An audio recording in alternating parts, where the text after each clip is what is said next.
Our epic adventure begins at Crystal Crane Hot Springs, located 25 miles southeast of Burns, Oregon. They are hosting the 14th annual Giant Loop ride, and this would serve as our base camp for our weekend adventures. Giant Loop is a Bend, Oregon company that manufactures soft luggage for adventure motorcycle enthusiasts. They have been in business since 2008 and have steadily increased their product offerings as well as expanding their customer base. The 3-day campout brings like-minded motorcycle adventurers together for a weekend of riding and socializing. A variety of vendors are invited to share their current products and offerings. Crystal Springs is a privately owned establishment that offers RV and camping sites, small cabins, and teepees. There's hot springs on location. The main hot spring is very large and around 5 feet deep. They also have soaking tubs that you can rent by the hour that will hold 2 people. Camped next to us was Mike, Steve, Zach, and Corey. They drove all the way down from Washington State for the event. They are an exceptional group of people who have worked as firefighters and paramedics most of their careers. Now they are mostly retired and living the good life. They, of course, have a passion for motorcycle riding. I decided to bring and set up a solar panel. This would keep the batteries charged in the Jeep, and we were actually able to run 2 12-volt fridges for the weekend without even starting the Jeep, so it worked out really well. We set up our camp at the edge of the field so there's a bit more wind protection. Friday morning we set out on our first group ride. The route we chose is called Mike's Excellent Adventure.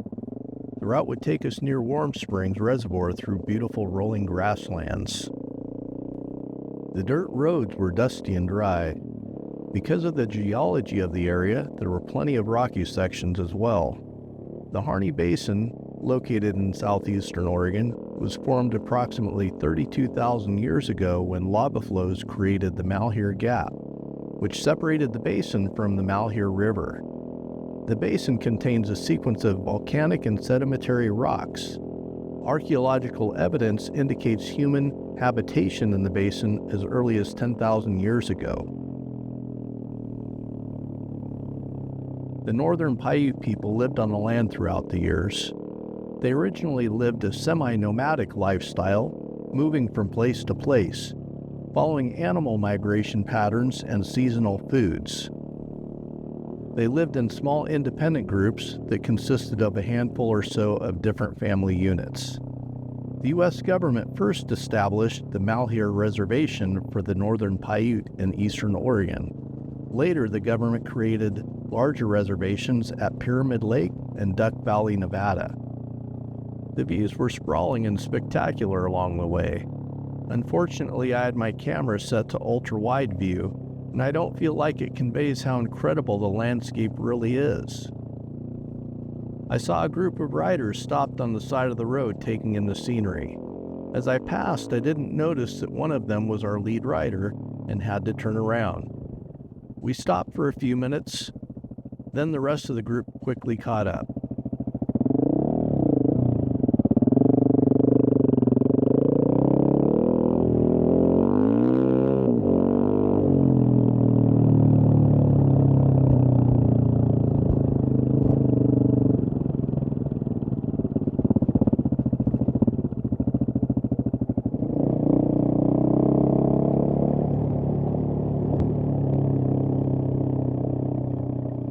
We got started again and I was riding in the number 2 position.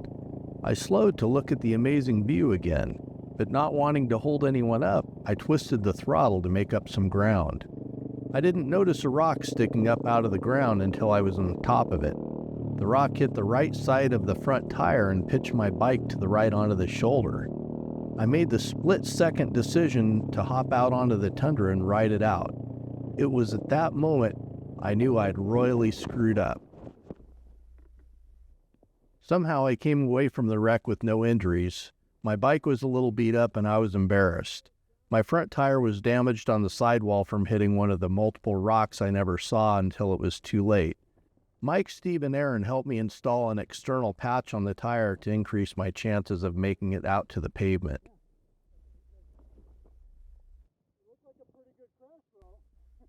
I was taking it easy because I didn't want the front tire to go flat. As I rounded a corner, I noticed another one of our riders went down on his bike. He probably just felt bad that I wrecked and didn't want me to be the only one.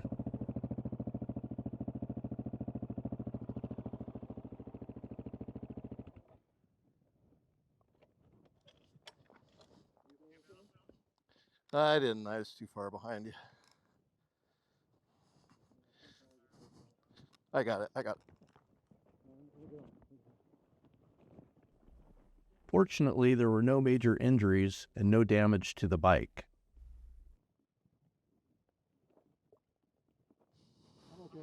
Good.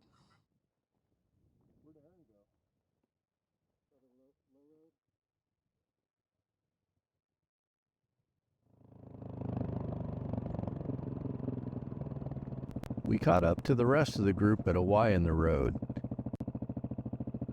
Aaron and I headed back to base camp to see if there was a vendor selling tires. We took the long, straight gravel roads, which is not the most exciting, but probably the safest considering the gash that was in the sidewall of my front tire. Fortunately, we made it back to camp safe and sound. We were able to leave my bike with a vendor who installed a new front tire. It wasn't cheap, but it would keep me riding the rest of the weekend. Saturday morning, we set our sights on King Mountain Lookout. It's located approximately 10 miles northeast of Burns at an elevation of almost 7,000 feet. Originally, it was a cabin structure built in 1923, but was later replaced with a steel lookout in 1957. That structure still stands today. We're probably getting a bit ahead of ourselves, though. First, we need to get there in one piece. We couldn't have asked for better weather. It was sunny and warm, but not too hot. There was a nice section of curvy paved road heading towards the lookout. Nothing too tight, just gentle, enjoyable curves.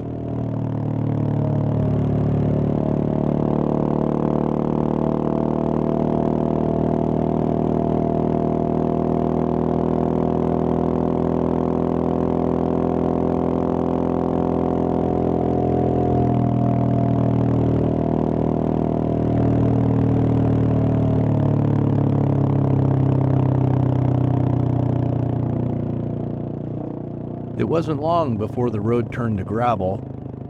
It was a bit dusty due to the dry conditions, but we made the best of it by spreading out.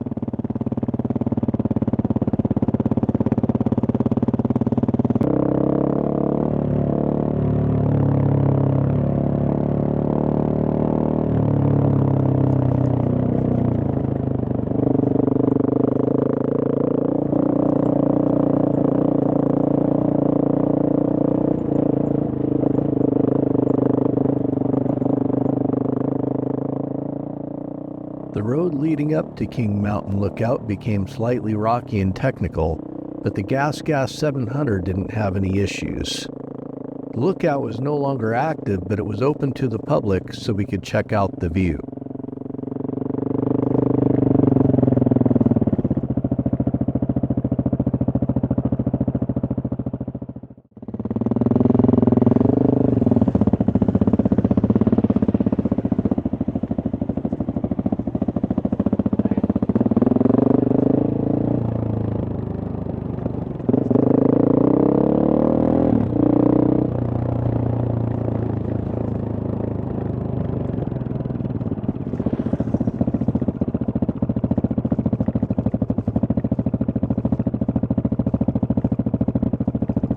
We carefully made our way back down the hill.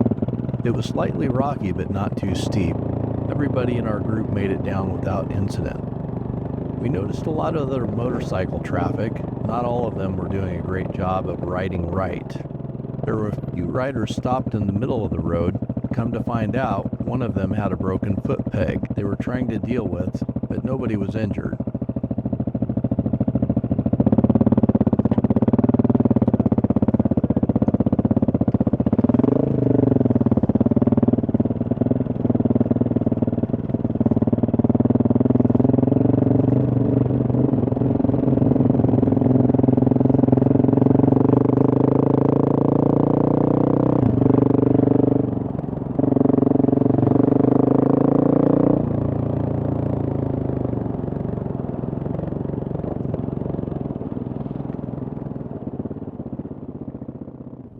next destination was Calamity Butte Lookout, which is located further north than King Mountain. The cabin was constructed in 1927, and that building's still standing. In 2001, a 50-foot tower was built nearby. The road does not appear to be maintained and has moderate rocky sections the closer you get to the butte.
The last 2 miles of road leading up to Calamity Butte was a bit rocky. Nothing terrible, but it could be challenging for a beginner rider on a big adventure bike. I'm going to leave the uncut footage leading up to the butte, so if you decide to ride this way, you know what you're up against.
After arriving at the top, it was immediately apparent why this location was chosen for a fire lookout.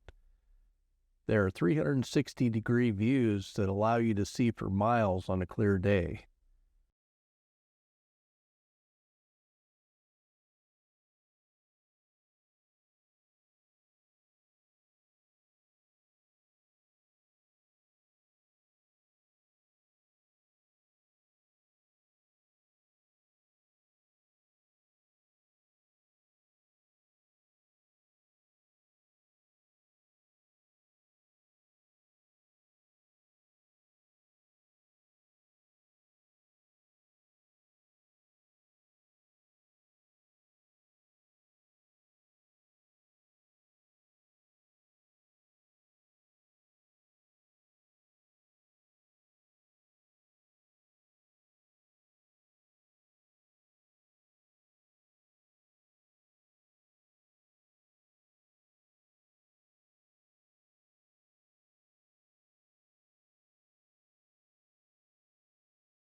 We were not able to get into the top of the lookout because it was locked, but we did get a nice view from about 40 feet up in the tower.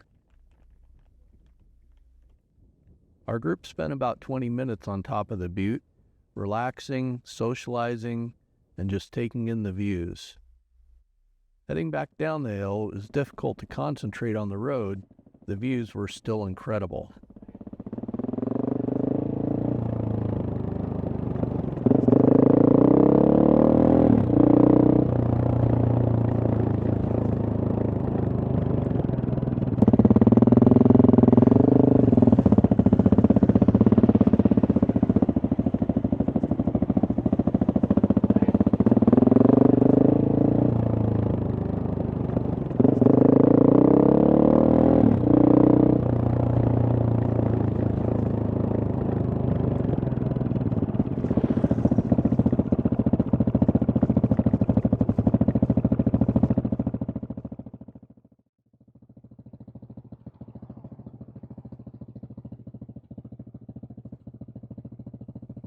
After making it back down to pavement, we stopped at Ord service station. They sell gas, snacks, and Native American art. They also have a small restaurant. Everybody got ice cream and a soda, which is a great choice considering the temperature had reached over 90 degrees.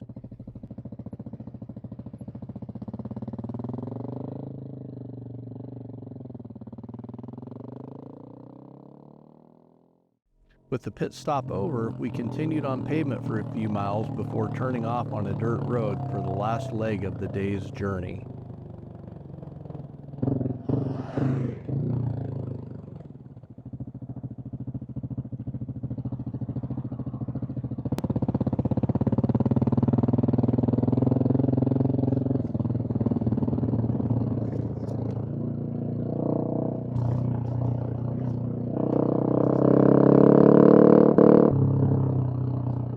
This section of dirt road was a lot of fun. It was fast and flowy. There were just enough surprises with the ruts, rocks, and dips to keep you on your toes.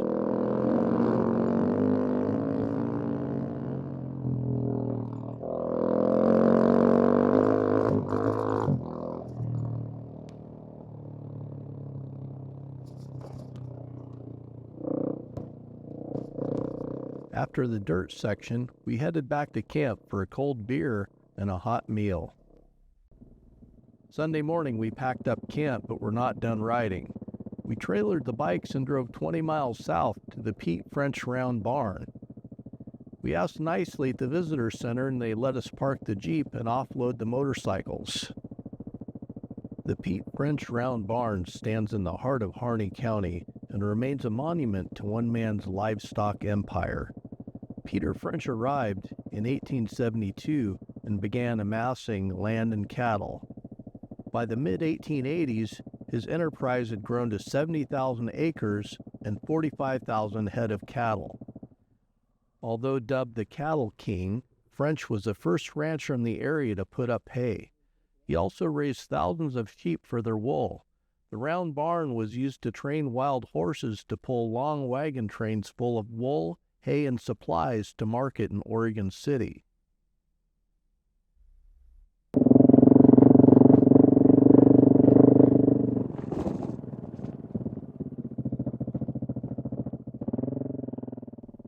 We decided to do a loop route that took us south through the Stonehouse Wilderness Study area. We took a turn off Kiger Spur Road and found a viewpoint with a remote campsite. The road was rocky going up, but the view was certainly worth it.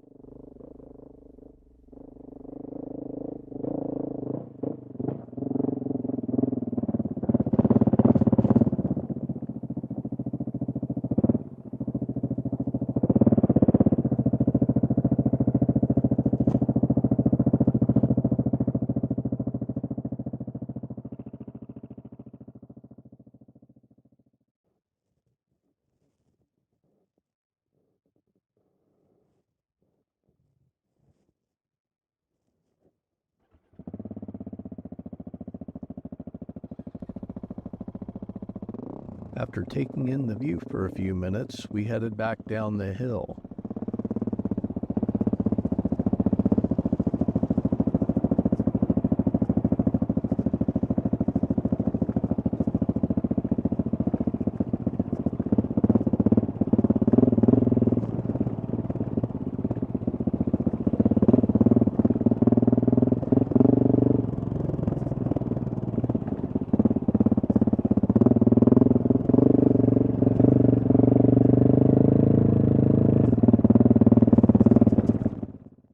As we rounded a corner, there was a large herd of wild horses.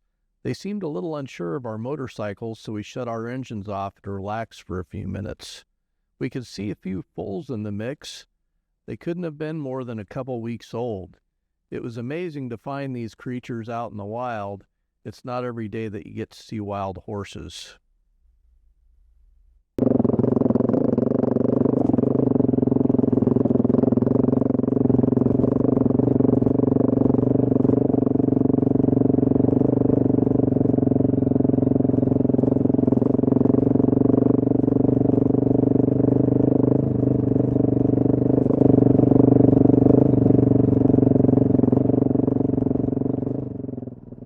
The further we traveled into the wild, the rougher the terrain got.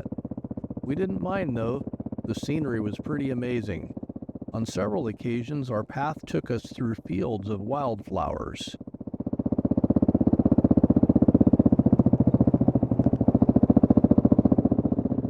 At one point, we were no longer sure if we were on the road. All we could see was grass. We had to look at our map for reference.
we eventually made our way down out of the rocky terrain onto gravel roads.